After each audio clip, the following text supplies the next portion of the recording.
Hayot go'zal, yurtimiz tinch, osmonimiz musaffo. Ne g'amlar bor, ne dardlar bor.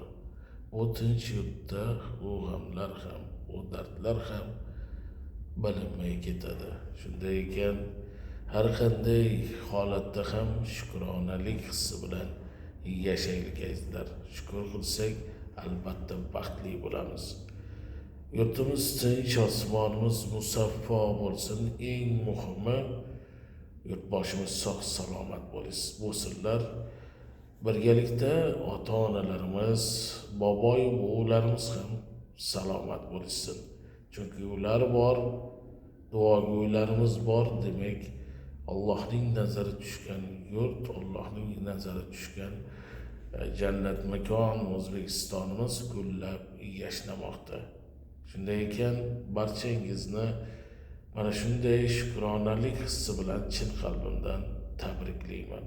Alloh har doim ishlarimizni, yumushlarimizni qiyinchilikdan osonlikka o'tkazsin, yuzimizni yorug' qilsin, barchamizni o'z panohida asrasin.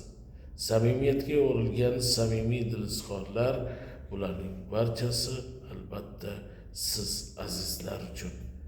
Yana aytaman, siz sog'lommisiz, salomatmisiz?